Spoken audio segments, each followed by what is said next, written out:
Мындан тышкары мынакей кече жакын деле КТРКда дебатта ошо алып баруучулардын берген суроосу аябай талкуу жаратты эле да.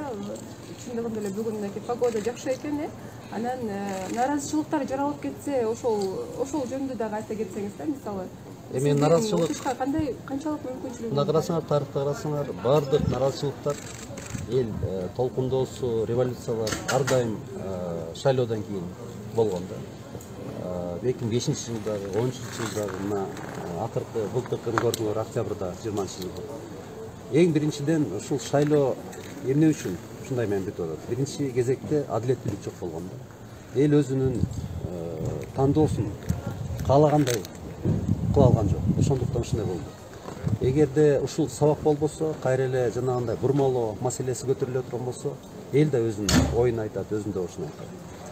Мындай болуп атат да, мына азыр байкадыңар, ушундай бир чоң кысым болду. Бийликке келе албай жатышып, административдик ресурстун баарын колдонушту. Мына жер-жерлерге барсаң, паспорттарын чогултушуп, аны туздайбы, эмне кылат? Жана стадиондорго жада калса, медсестра, ошол больницада медсестраларды процедуралар менен токтотуп коюп ошол жака апарып атышты, миңдеп. Мына көрдүңөр КТРди. Жакпаган бир 8 суроо бердим элем. Ошол биз дебатты бүткөндөн кийин ал жерге УКМКнын, МВДнын, ошол жана бийликтин штабтарынын өкүлдөрү келип, саат 1-ге чейин, 2-ге чейин жада калса, ошол жерде турган операторду дагы абдан сурак кылышты. Эмне үчүн сен ошол жана Жаныш Бакиевдин тоюнда Садыр Жапаров жүргөнүн чоң кылып көрсөтөсүң? Кийинки дебатты көрдүңөр, мен көрсөткөн документтин бирин дагы көрсөтө алышкан жок. Бардыгын көрсөтө алышкан жок. Кайра келип туруп эле ошол алып баруучуларды алмаштырып салды.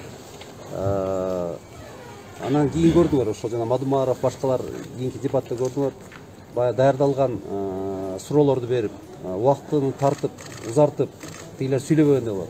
Бул эмне деген ушундук? Азыр эле бийликке келе албай жатып, ушундай ыкмалар менен бара турган болсо. Кийин бийликке келгенде кандай жол менен билем, эсимде ошол 2005-жылы элдин баарын баш көтөртпөй, тепкилеп, кишилерди өлтүрүп, өрттөп, ошол жол менен кетип атабыз. Анан азыр айтышат, эгерде демократияны кааласак, биринчиден ушу шайлоону таза өткөзгөндү үйрөнүшүбүз керек да. Биринчи кезекте бардык нерсеге бийлик жоопту. Мыйзам чегинде шайлоо адилеттүү, таза жүрүш үчүн ошол бийлик кызыктар болуш керек. Бийлик жоопту. Эгерде эртең бүрсү күнү кандайдыр бир наразычылык боло турган болсо, ал бийликтин күнөөсү болот. Себеби биринчи кезекте оппозиция жол сын айткандар эмес, биринчи кезекте ошол революциянын себепкери болгон бийлик баштан баштап. Поделитесь, пожалуйста, за какую форму управления вы проголосовали? Я считаю, что вот в той форме организации референдума, которую они предоставили, это совершенно безграмотно. Они сами не понимают, что такое президентская форма правления. В классическом варианте президентская форма правления не бывает. Это диктатура или монархия, когда нету парламента и других вещей. Что такое парламентская форма правления? Это мы видим на примере Великобритании, Англии, да, когда есть парламент, есть премьер-министр, который является главой государства. Абдулин мырза, айтсаңыз, 17 талапкердин ичинен сиз шайлоо өнөктүгүндө активдүү көрсөттүңүз өзүңүздү. Жеңилип алуудан же жеңүүдөн оюңуз кандай? Жеңилип калуудан коркпойсузбу? Даярсызбы? Кудайдын буйругу элдин тандоосу. Кандай эл тандоо кылса көрө жатарбыз. Бул бир. Экинчиси, мен азыр хандык болбосун деп. Жанагы 3 партия кечөн чуркап жүргөндөр кайра бийликке келип калбасын деп. Жаныш Бакиев менен Максим Бакиевдин бөлтүрүктөрү Кыргызстанды башкарып албасын деп. Эртең бүрсүнү кайра коррупция ошол Бакиевдин учурундагы гүлдөбөсүн деп. Адамдарды, саясатчыларды өлтүрүү болбосун деп күрөшүп келатам. Бул жолуман тайбайм. Шайлоо буйруса өтөт. Шайлоодон кийин дагы өзүбүздүн күрөшүбүздү, өзүбүздүн сөзүбүздү, өзүбүздүн чындыгыбызды элге айтып кете беребиз. Таза өтөрүнө ишенесизби? Буга чейин деле шайлоолор адил ресурс менен колдонуп келди. Азыр буга чейин жанагы агитация болгону эске алып, адилеттүү таза шайлоо жөнүндө шарт түзүлгөн жок деп айтсам болот. Себеби толугу менен административдик ресурс колдонулду. Экинчиден каражат маселеси. Карасаңар, бир кечөөнү эле түрмөдө отурган талапкердин каражаты 20-30 эсе башкалардан салыштырмалуу чоң. Анан иликтеп чыктык. Мисалы көрсөтүп атпайбы, 62 миллион сом депчи, 62 миллион сом деп. Бардык компания кетти деп ошол талапты көрсөтүп атат. Реклама, жанагы СМИге төлөгөн, анан жана баннерге төлөгөн эле акчасы 120 миллион сом чукулдап барат. Башкача айтканда 62 бул жанагы көз боямочулук.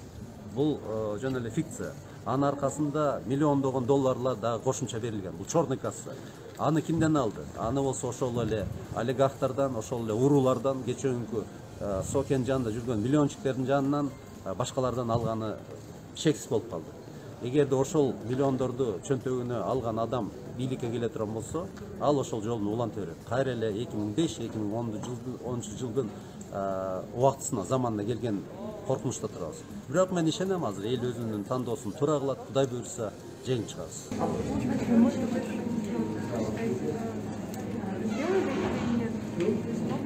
Люди знают, кто он такой. Все знают, кто он такой.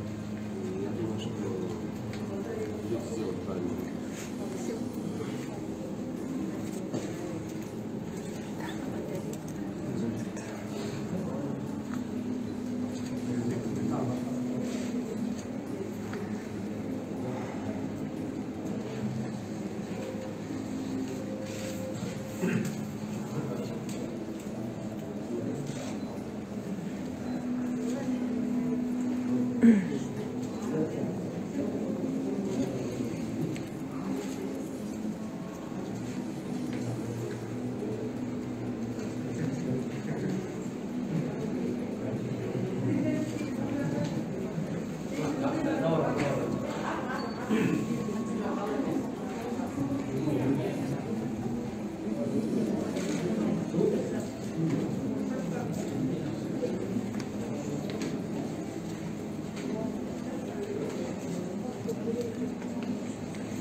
Зажует, автомат зажует.